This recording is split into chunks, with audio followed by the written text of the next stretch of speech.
So thank you for coming to the privacy talk. I'm quite honored to invite Professor Mette from the Copenhagen.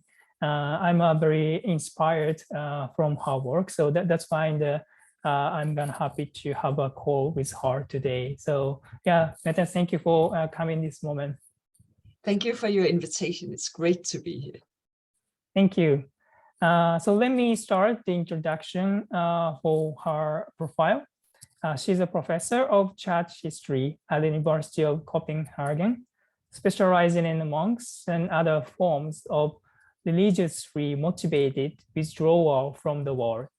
More importantly, in this context, she is the director of the Danish National Research Foundation Center for Privacy Studies, which is dedicated to research into historical notions of privacy and private. The center was founded in 2017. It brings together historians of architecture, law, political ideas, religion, and social conditions. The research team examines how explicit and implicit notions of privacy shape relations between individuals and society across diverse historical contexts. We are particularly interested in an indication of privacy as a value and a threat, and aim to mobilize historical insights as a resource for research and debates on contemporary privacy issues. So again, appreciate having a call this moment. Thank you. Thank you. So let's start today's agenda. I'd like to know more about your work related to the church history. I was lucky to be in part of the course when I was in high school and university school. I'm very curious of this part of the academic vision. So why did you get interested in this field? And could you tell us about what is the church history? Yes. So church history, where I come from, is the history of the Christian tradition. So that means both Christian institutions and texts and doctrines, but also the way in which the Christian doctrines and the Christian faith interacts with other cultural manifestations. So that could be architecture or art, images, music. So in a way, it's an extremely broad field, but centered on the Christian tradition. These past, well, so that'll be 2,000 years of history. Thank you. So why did you interested in this space? Because it's very unique studies for me, then I'm happy to know about it. I think it's very interesting because although the world is becoming, and that pertains to the Western world as well, in many ways more and more secular, the religious tradition is still very central to our whole cultural history, and so many cultural manifestations even in our contemporary world. And I think actually privacy is a very good example, because it doesn't seem at all a religiously coded concept. But when we begin to investigate the tradition, we see actually that there are some religious roots in the Western concept of privacy. So that's actually a very good illustration of the ways in which church history may inform and help us to understand cultural manifestations also in a more secular context. I see. Thank you. So you organize the Center for Privacy Studies at this moment. It's a kind of the laboratory to research from the very variety of the perspective from the history to the privacy space. So what is this center is working? And also, what is the role for these centers? Well, the center, first of all, it's a wonderful place. We're sitting in a corridor here at the University of Copenhagen with some sort of 15 scholars, postdocs and PhD students working on, as you said, historical notions of privacy. So it's a very vivid research environment, and that's a daily treat, really an academic luxury to have this kind of environment. The idea is to establish collaborative work forms, because the fields, and you mentioned them, the fields that are involved in Center for Privacy Studies are fields where people are used to working alone. So we have been trained to work alone, and it's very centered on solo publications, for instance. And here at the center, we're trying to develop a work form that allows us to do research together, because we think that interdisciplinary collaboration is extremely important when you want to study something as complex as privacy. So it's very important to combine different approaches in order to see sort of a more holistic understanding of privacy. And I think actually a lot of topics would benefit from an interdisciplinary investigation. So we are actually also hoping perhaps to establish models of interdisciplinary collaborations that may be transposed to other forms of investigations. Thank you. So what is this center for? Any purposes or any goals that you are setting then to direction for that? Yeah, so on the one hand, we have a methodological goal that I already talked a little bit about. We're hoping to develop a more collaborative work form that will hopefully reach a wider influence in the fields that we are involved in. So these different historical fields: history of architecture, social history, history of religion, history of political ideas, and legal history. So to actually train scholars who are more used to collaborating and who like to collaborate. That's also a thing. So we have a methodological goal. We also have a goal pertaining to substance. So we want to investigate historical notions of privacy, and we want to investigate it in a way that shows how complex the historical notion of privacy is. Because, well, and we will probably talk more about that, because of course, it's very difficult to come to history with a concept of privacy which is so heavily charged in a contemporary context. So there is constantly the risk of what we in historical studies call anachronism, and that is that you approach historical topics with a too modern worldview in a way. So that's important to avoid that. But at the same time, it's also true that the historical manifestations of privacy are somehow part of the cultural DNA, you may say, of contemporary notions of privacy. And of course, they have been transformed and transmuted and undergone a lot of different sort of developments along the way. So there is no direct genealogy, but I think it's important to understand the historical roots, and we're hoping to investigate and explain and show some of those roots here at the center. And the idea is that if we get a better understanding of the historical roots of the contemporary conception of privacy, we may perhaps also inform contemporary debates on privacy. And of course, we are historians, so we're not experts on the contemporary situation, but by in a way developing our collaborative mindset to an exchange with people who are interested in contemporary notions of privacy, such as yourself, it's the idea that these exchanges make all of us much wiser. Yeah, thank you. Yeah, I learned a lot from the history of the privacy, especially for the Western countries where it's been originated of this concept. For Japanese, it's not easy to comprehend what is the privacy. But when we compare to the different kind of the aspects of the privacy, we can make an imaginations that what is the privacy? Oh, that's the privacy, you have it. That's been a kind of the communication. That is a very good drivers to stipulate it, how we can enhance it together, relate to the privacy dialogue. So yeah, that's pretty awesome. To the next, and I think please. Sorry, I think you're right, and it's so interesting for people who come out of the West to be reminded that privacy is not necessarily a global phenomenon, because we have this sense, well, everybody has a notion of privacy, because for us, the whole distinction between private and public is so basic in so many ways. So already Aristotle, and it's really sort of, it's at the core of our culture in so many ways. So it's extremely useful and helpful for us to be reminded that there are actually many different approaches to this. So your project, I think, with these interviews is extremely important as well. So that has been very inspiring for me to get in touch with you. Yeah, thank you for the phrasing that I'm involved at this moment. So I want to move with you the next questions. So you have the published related to the privacy history.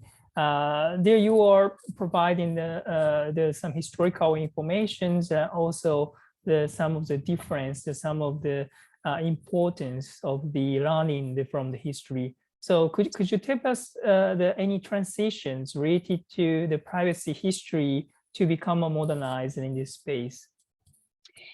I think the most important lesson that we have right now to convey from our historical research is really that privacy is much more malleable and ephemeral than we think. So often when we talk with scholars who work on the early modern period, so that's a period from approximately 1500 to 1800 in the West, and often scholars who know this period very well say there is no such thing as early modern privacy, because we know that in that period people lived closely together, and the bedroom was not private, and people would sleep, many people in the same bed, and so on.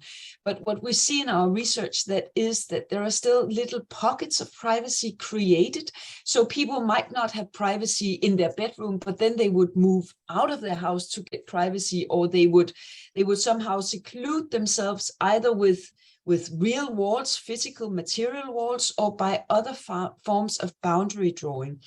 And when we're looking very much at historical individual cases. So we're looking at particular instances in which individuals created privacy for themselves, or it could also be expectations of privacy. So, somebody would complain that the neighbor is making noise and disturbing them. So that's some form of indication of, well, I was expecting to have some form of privacy. I was expecting not to have noise. Now I'm having noise. This is very disturbing for me.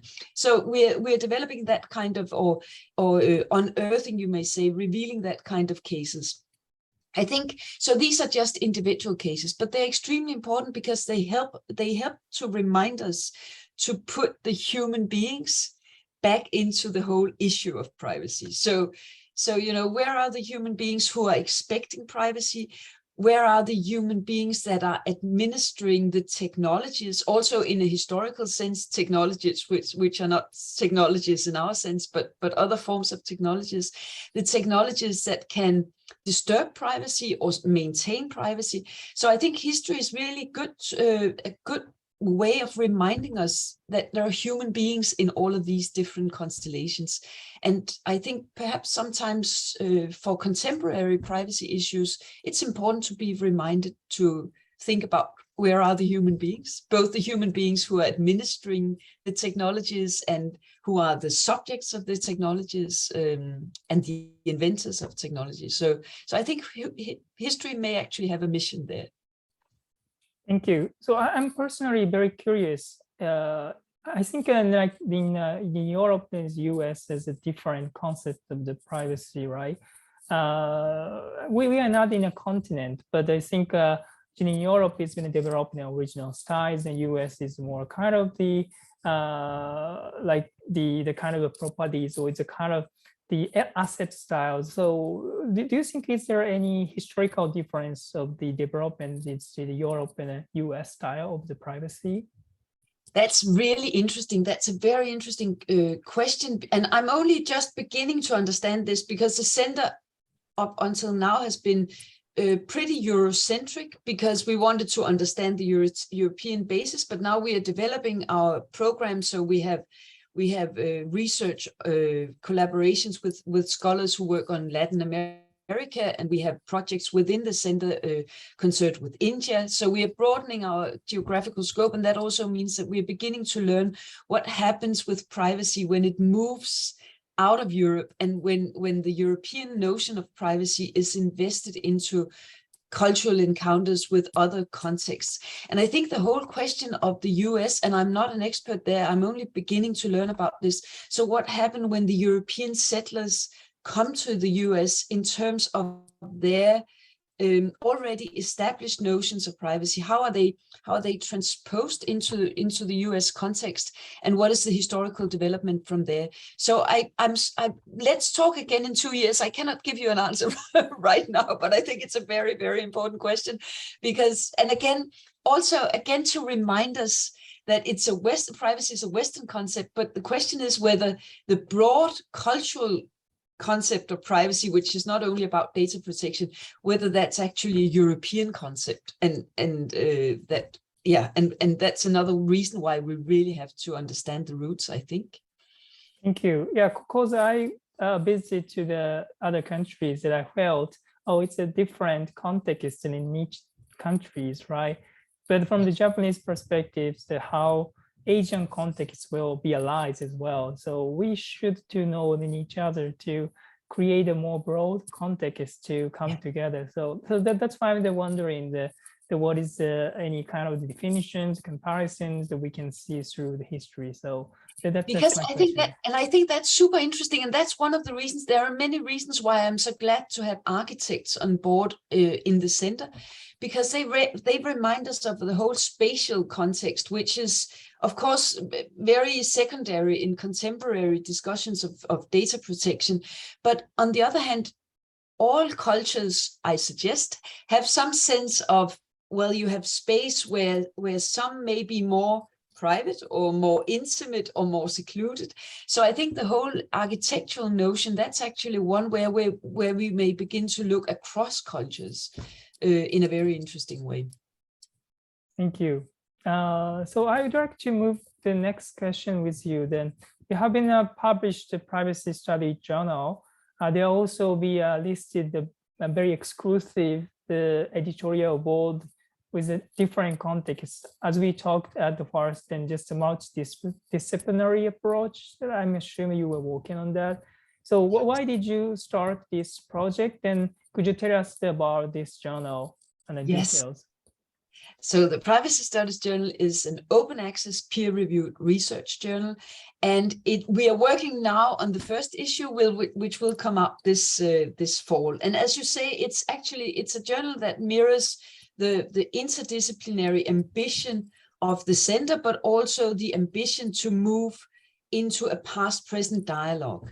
So the idea with the Privacy Studies Journal is really to approach topics on a global range and on a very comprehensive, a scholarly comprehensive range. So including everything from historical fields to computer science to crisis management to economy, in order to, as we've already talked about, in order to reach this more holistic approach to privacy. And the hope is that the journal can really be a place where you get some inspiring, also some unexpected constellations of articles, because of course it'll be online, it'll be open access, so people will probably approach individual articles. But the idea is also that hopefully if you see an article on contemporary computer science next to an article on, I don't know, early modern houses, you begin to think in a more creative way and in a more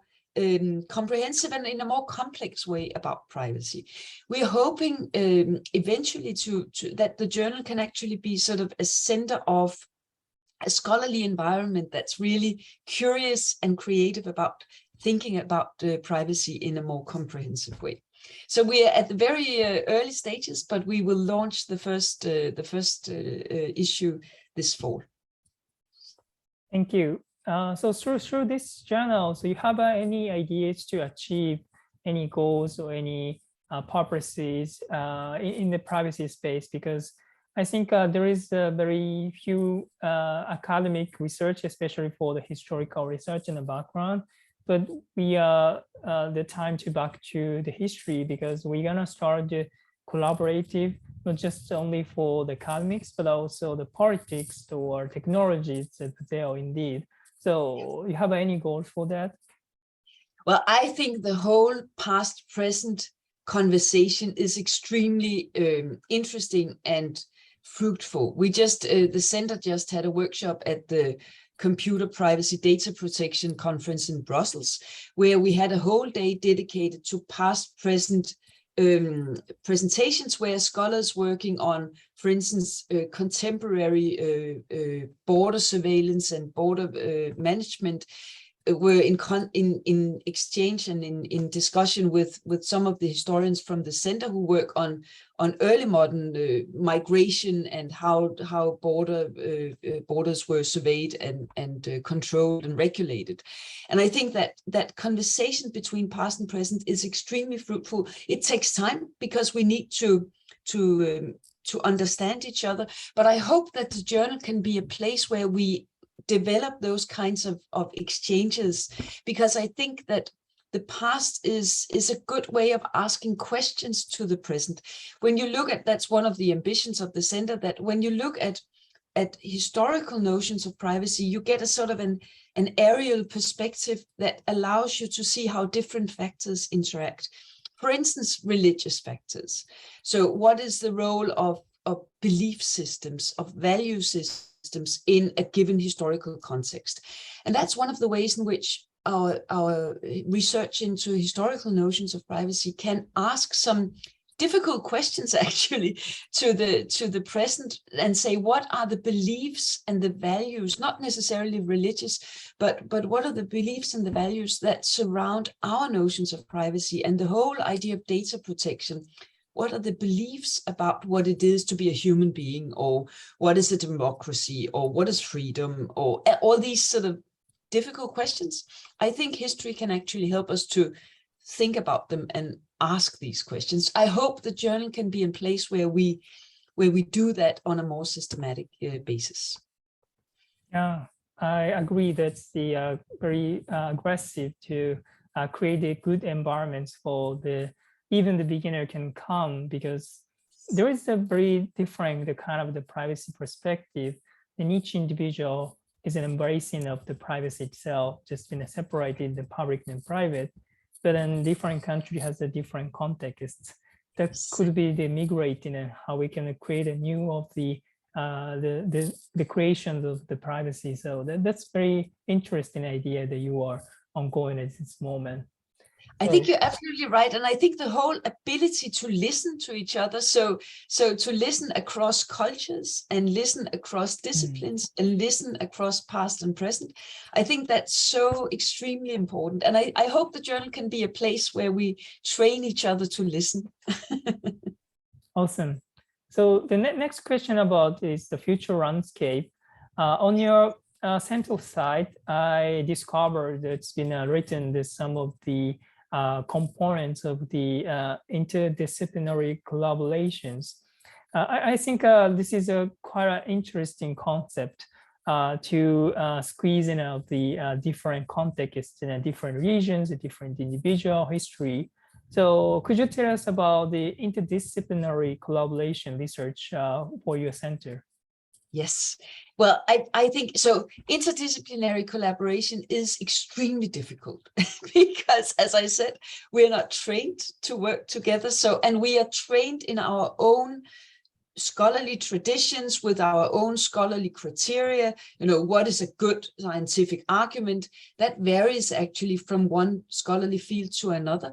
And when we sit together, we have to listen to each other, and we have to understand, well, in your field, you need to do like this in order to be accepted by your peers. So I think interdisciplinary collaboration, it's wonderful because it gives us a more holistic perspective on topics such as privacy, but it's also a form of training. It's really a training, hard training into creating a form of mental agility that makes us more open to other perspectives. And I think if we train each other to collaborate interdisciplinarily, we also become better equipped to listen to other cultural approaches, or listen to other, again, past, present. So I think actually the interdisciplinary collaboration, it's very good for the scholarship because it creates better scholarship, even though it takes a long time because we have to listen a lot to each other. But it also creates a more holistic approach in terms of cultural openness and in terms of, as you say, understanding perhaps that, well, if privacy is a Western concept, what does that mean for global legislation, for instance, and global technology, for instance? How do we begin to work with that in a constructive and respectful way? Thank you. So if you have any good example that you have been conducted of the research until now related to the disciplinary collaborations, because for the listeners, it's very easy to find what kind of the example we can run from your work. Yes. So I have actually two examples. One is historical and one is contemporary. I think the problem with the challenge for interdisciplinarity is that some of the outcomes are actually sort of invisible. So I have some colleagues, a church historian and a historian of popular healing, who are working together on a particular historical case with a princess in early modern Germany who was creating some recipes for medicine, but she was also communicating with her court preacher about prayers. And normally we would study those two things completely separately. So the church historian would look at prayers, and the historian of healing would look at the recipes. But when these two scholars are working together, they begin to see how actually in that particular cultural context, one person would both deal with prayers and popular healing. And so it gives a more holistic view of that particular person and that particular culture, because, you know, our lives are composed of a lot of different elements. And if we want to study historical lives, it's also important to look at a lot of different elements together. So that's one example. The other example is I have a project on the home during Corona and after, which is it's a spin-off from the Center for Privacy Studies, and it deals with experiences of the home during Corona and what can we learn about what is the good home that we may take with us into the future. And again, it's a really ambitiously interdisciplinary project with people from architecture, family studies, science and technology studies, and theology. And there, I think perhaps one of the most important outcomes of that project is that we have project meetings once a week, and there the architect is working together with the family historian, and she deals with domestic violence during Corona. So when the architect listens to the scholar who deals with domestic violence becomes a part of his horizon on architecture. And of course, there is no direct correlation. You know, you cannot build houses that prevent domestic abuse, but perhaps, you know, just as you're thinking about light and functionality, perhaps this whole idea of, well, you know, domestic well-being, domestic safety, how do we cater to that architecturally?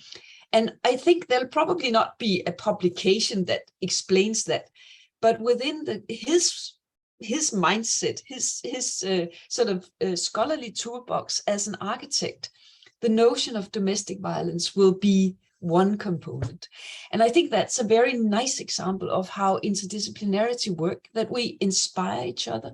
And sometimes we inspire each other in invisible ways. Perhaps it's not really spoken, it's not out there, but it lingers in our minds. And that is important because we take it with us in our research. Thank you. Yeah, I think we should to take on the kind of the research in a variety of this space. We should be more specific progressions to run from each history. So that's a very interesting topic. So you organize in this moment at the centers. So lastly, I would like to ask you to share some of the message for the listeners, because your study field is in a very important to run for the privacy community as well as non-privacy community to come to this space. So could you give us any message from your perspective? I think I'd like to repeat, actually, I think the holistic approach is extremely important. I think that getting together from many different disciplines and listening to each other and learning from each other is extremely important. I think privacy is a wonderful, it's an important topic. It's also a very interesting topic because it's such an analytical catalyst. When we begin to try to understand privacy, we also begin to understand what is the relationship between individuals and communities, between small groups and society, between technologies and human beings. So there are so many sort of corollaries of the interest in privacy, and we need a lot of different perspectives on that. Thank you. That's a very great message. Thank you for having this conversation together. Thank you so much. Mette. Thank you. So let's have a keep an updates. Then I'm looking forward to your new publication at the journal. Then happy to share to the communities and enhance it together. Thank you so much. Great to see you for that. Thank you so much. This was a pleasure. Thank you.